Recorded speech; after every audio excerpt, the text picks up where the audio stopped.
ക്രിസ്ത്യാനികളായിട്ടുള്ളവരും മുസ്ലിങ്ങളായിട്ടുള്ളവരൊക്കെ അനവധി ആൾക്കാർ നമ്മളെടുത്ത് വരെ സേവിക്കാനൊക്കെ സാധിക്കുള്ളൂ എന്നുള്ളതാണ് സത്യം. നമസ്കാരം, ശ്രീനാഥ് ഹംപൂരിയാണ്. 2026 ജൂൺ മാസം 2-ാം തീയതി മിഥുനൻ രാശിയിൽ നിന്നും കർക്കടകൻ രാശിയിലേക്ക് മാറിയ വ്യാഴം, വ്യാഴത്തിൻ്റെ ഉച്ചസ്ഥിതി വളരെയധികം ശ്രദ്ധയോടുകൂടി നമ്മൾ മനസ്സിലാക്കുമ്പോഴാണ് സർവേശ്വരകാരകനായ വ്യാഴം, ആ വാക്ക് തന്നെ വളരെ വിശേഷപ്പെട്ടതാണ്. എല്ലാ ഈശ്വരന്മാരുടെയും മുകളിൽ സ്ഥിതനായിട്ടുള്ള ഒരു ഈശ്വരനെയാണ് സർവേശ്വരൻ എന്ന് സ്വതവേ വിളിക്കുക. അത്തരത്തിലുള്ള ഒരു പ്രാതിനിധ്യം ഉള്ള ഒരു ഗ്രഹം ആണ് സഞ്ചാരം മാറിയിട്ടുള്ളത് കർക്കടക രാശിയിലേക്ക്. അതും ആ ഗ്രഹത്തെ സംബന്ധിച്ച് ഏറ്റവും ഉച്ചമായിട്ടുള്ള ഒരു പൂർണ്ണ ഫലത്തെ കൊടുക്കാൻ വളരെയധികം സാധ്യത കൂടിയ, അതിന് കൃത്യമായി തയ്യാറായിട്ടുള്ള ഒരു തലത്തിലാണ് വ്യാഴം ഇപ്പോൾ നമുക്ക് മനസ്സിലാക്കാൻ സാധിക്കും. ഏതാണ്ട് ഒരു 12ഓളം വർഷത്തിന് ശേഷമാണ് ഇപ്പോൾ വ്യാഴം രാശി മാറി വന്നിട്ടുള്ളത്. എങ്കിൽ ഈ വ്യാഴത്തിൻ്റെ രാശിമാറ്റം വേണ്ടതുപോലെ നമ്മൾ ശ്രദ്ധിച്ചിട്ടില്ലെങ്കിൽ മറ്റുള്ള ഗ്രഹങ്ങളെ പോലെ ചെറിയ കാലഘട്ടം കൊണ്ട് വന്നു പോകുന്നതല്ല എന്നും നമുക്കറിയാം. അതിൻ്റെതായ സ്വാധീനം ഈ പ്രപഞ്ചത്തിൽ മുഴുവനുണ്ട് എന്നുള്ളതും അറിയാം. അങ്ങനെയുള്ള ഈ ഗുണഭോക്താക്കൾ ആരാണ്, ആ ഗുണത്തെ വേണ്ടതുപോലെ ചേർത്ത് വെക്കുന്നവരാരാണ് എന്ന് നമുക്ക് നോക്കാം. അങ്ങനെ നോക്കിക്കഴിഞ്ഞാൽ കന്നിക്കൂറുകാരെ സംബന്ധിച്ച് ഏറ്റവും അനുകൂലപ്പെട്ടിട്ടുള്ള ഒരു കാലഘട്ടമാണ്. അവരുടെ 11-ാം ഭാവത്തിലേക്കാണ് ഈ ഒരു വ്യാഴത്തിൻ്റെ സഞ്ചാരം. 11 എന്നുള്ളത് എല്ലാം കൊണ്ടും മഹാഭാഗ്യങ്ങളെ സംബന്ധിക്കുന്ന, ഒരു മനുഷ്യൻ്റെ ജീവിതത്തിൽ എന്തെന്തൊക്കെയാണോ ഭാഗ്യങ്ങൾ എന്ന് വിശേഷിപ്പിക്കുന്നത്, അങ്ങനെയുള്ള ഭാഗ്യത്തിൻ്റെ ലഭ്യതയാണ് ഈ ഒരു 11-ാം ഭാവത്തിൽ വ്യാഴത്തിൻ്റെ സംക്രമം കൊണ്ട് നമുക്ക് ചേർത്ത് വെക്കാൻ സാധിക്കുക. എല്ലാവർക്കും ഈ ഒരു ഗുണം കിട്ടുന്നില്ല. എല്ലാവരും ഇതിപ്പോൾ കന്നിക്കൂറിലുള്ളവരൊക്കെ പല ആൾക്കാരും വിളിക്കൽ കഴിഞ്ഞു, ഇതൊക്കെ പറച്ചലല്ലാണ്ട് ഇത് നടക്കുന്നില്ലല്ലോ തിരുമേനി എന്ന് ചോദിച്ചു. അങ്ങനെ ചോദിക്കുമ്പോഴാണ് അവരോട് പറയാനാണ്, കന്നിക്കൂറിൽ ഈ ഒരു ജനിച്ചിട്ടുള്ള ആൾക്കാരെ സംബന്ധിച്ച് 11-ലുള്ള ഈ വ്യാഴത്തോടൊപ്പം വളരെയധികം നമ്മൾ ശ്രദ്ധിക്കേണ്ടത് ആ വ്യാഴത്തിൻ്റെ ദൃഷ്ടി കേന്ദ്ര ഭാഗങ്ങളാണ്. അവിടെയൊക്കെ ഗ്രഹങ്ങളുടെ യോഗവും മറ്റുള്ള സഞ്ചാരവും നടക്കുമ്പോഴാണ് ഈ ഫലങ്ങൾ നമുക്ക് കിട്ടുക. വ്യാഴം അവിടെ ഉള്ളത് കൊണ്ട് നമ്മളിപ്പോൾ അറിയാത്ത ആൾക്കാരും കൂടി ഉണ്ടാവാം, അവർക്കൊന്നും ഇത് കിട്ടണമെന്നില്ല. എങ്കിൽ ഇത് അറിഞ്ഞാലും അറിഞ്ഞില്ലെങ്കിലും നമ്മുടെ ജീവിതത്തിലൂടെ സംഭവിക്കണു എന്നുള്ളതാണ് സത്യം. അങ്ങനെയുള്ള ഈ കന്നിക്കൂറുകാരെ സംബന്ധിച്ച് 3-ാം ഭാവത്തിലാണ് വ്യാഴത്തിൻ്റെ ദൃഷ്ടി ഉണ്ടാവുക. ഒന്നാമത് മനസ്സിൽ വളരെയധികം സ്വസ്ഥതയില്ലായ്മ തോന്നിയേക്കാം. അതിനെ നേരെ നിർത്താൻ നിങ്ങൾക്ക് സാധിക്കണം.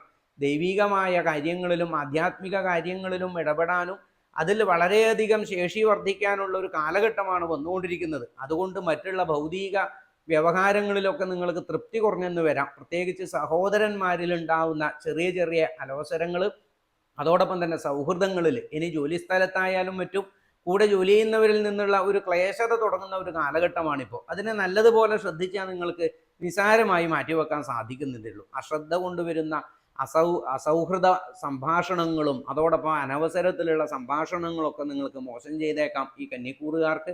അങ്ങനെയെങ്കിൽ വ്യാഴം പിന്നീട് 5-ാം ഭാവത്തിലേക്കാണ് ദൃഷ്ടി ചെയ്യുന്നത്. വളരെയധികം അനുകൂലമാണ് അതിനെക്കുറിച്ച് പറഞ്ഞാൽ. 5-ാം ഭാവം എന്നുള്ളത് പുത്രസ്ഥാനമാണ്, അതോടൊപ്പം തന്നെ ഭാഗ്യസ്ഥാനം എന്നും കൂടി പറയും. ആ 5ാം-സ്ഥാനത്തിൽ വളരെയധികം അനുകൂലങ്ങൾ വരിക. വ്യാഴത്തിൻ്റെ ദൃഷ്ടി എന്നുള്ളത് ആ വ്യാഴത്തിൻ്റെ ഏതാണ്ട് ഒരു യോഗം പോലെ മനസ്സിലാക്കണം. അങ്ങനെയെങ്കിൽ ആ വ്യാഴത്തിൻ്റെ 5-ാം ഭാവത്തിൽ നിന്നും വളരെയധികം അനുകൂല സ്ഥിതിയാണ്. ആ കന്നിക്കൂറുകാരെ സംബന്ധിച്ച് 7-ാം ഭാവത്തിലേക്ക് പിന്നീട് ദൃഷ്ടി ചെയ്യുമ്പോൾ കണ്ടകശനി, 7ര ശനി തുടങ്ങിയതായ ദോഷങ്ങളിലൂടെ വന്നു കഴിഞ്ഞ ഈ കന്നിക്കൂറുകാർക്ക് കുറേ നാളുകൾക്ക് ശേഷം വലിയൊരു സമാധാനമാണ്. 7ര ശനി ദോഷം കുറയണു എന്നുള്ളതാണ്. ആരോഗ്യപരമായ കാര്യങ്ങളിൽ പല കാര്യത്തിലും ചികിത്സ നേടുകയും അതിൽ നിന്നും രോഗമുക്തരാവുന്ന ഒരു അത്ഭുതം നിങ്ങൾക്ക് കാണാൻ സാധിക്കും. വളരെ മിറാക്കിളായിട്ട് തോന്നും. കാര്യം കുറേ നാളുകളായി ചികിത്സിച്ചിട്ട് മാറാത്ത അസുഖമാണ്, വർഷങ്ങളായി ചികിത്സിച്ചിട്ട് മാറാത്ത അസുഖം വളരെ നിസാരമായി ഈ ചെറിയ ദിവസങ്ങളെ കൊണ്ട് വിട്ടുമാറും തോന്നും. അത്തരത്തിൽ ഈശ്വരാധീനത്തോടു കൂടി ജീവിക്കാൻ നിങ്ങൾക്ക് സാധിക്കണം. വിഷ്ണു ക്ഷേത്ര ദർശനം ചെയ്യുക. നാരായണ കവച മന്ത്രം എന്നുള്ള അതിഗംഭീരമായ യന്ത്രമാണ്. ജപത്തിലൂടെയാണ് അതിൻ്റെ ഫലം ചെയ്യുക. ഇത് ധരിക്കുക മാത്രമല്ല, നിത്യം ഒരു ജപിക്കണം ആ മന്ത്രം. ആ മന്ത്രത്തെ ജപിക്കുമ്പോൾ അതിൻ്റെ ഒരു ശക്തി നിങ്ങൾക്ക് ഉണ്ടാവും. യാതൊരു തർക്കമില്ലാത്ത കാര്യമാണ് അതൊക്കെ. അത്തരത്തിൽ ചേർത്ത് വെക്കുന്നത് വളരെയധികം നല്ലതാണ്. മഹാഭാഗ്യത്തെ ചേർത്ത് കൊണ്ടുവരാൻ കന്നിക്കൂറുകാരെ സംബന്ധിച്ച് ശനിക്ഷേത്ര ദർശനവും ചെയ്യുക. ശനികവചം, നീരാഞ്ജനം, ശാസ്താക്ഷേത്ര ദർശനമൊക്കെ വളരെയധികം നല്ലതാണ്. തദ്ദേശീയമായിട്ട് നിങ്ങൾക്ക് എല്ലാ ആരാധനകളും ചെയ്യുന്നതും ഇപ്പോൾ പല സുഹൃത്തുക്കളും വിളിക്കുമ്പോൾ ക്രിസ്ത്യാനികളായിട്ടുള്ളവരും മുസ്ലിങ്ങളായിട്ടുള്ളവരൊക്കെ അനവധി ആൾക്കാർ നമ്മളെടുത്ത് വരാറുണ്ട്. അവരൊക്കെ ചോദിക്കുമ്പോൾ നമ്മൾ ആദ്യം പറയുന്നത്, നിങ്ങളുടെ രീതിയിൽ തന്നെ നിങ്ങൾ പള്ളിയിൽ പോയിട്ട് നിസ്കരിക്കുന്നവർ പള്ളിയിൽ പോയിട്ട് തന്നെ നിസ്കരിക്കുക, ഒരിക്കലും അത് കുറയാൻ പാടില്ല. ഇനി വീട്ടിൽ നിസ്കരിക്കുന്നവർ ആദ്യം നമ്മളതൊക്കെയാണ് പറഞ്ഞു കൊടുക്കാറ്. അവനവൻ്റെ ധർമ്മം പാലിക്കുന്നവർക്ക് മറ്റുള്ള ധർമ്മത്തെ ശീലിക്കാനും സേവിക്കാനൊക്കെ സാധിക്കുള്ളൂ എന്നുള്ളതാണ് സത്യം. അങ്ങനെ കന്നിക്കൂറിൽ പെട്ടിട്ടുള്ള എല്ലാവർക്കും അത് ചേർത്ത് വെക്കാൻ സാധിക്കണം.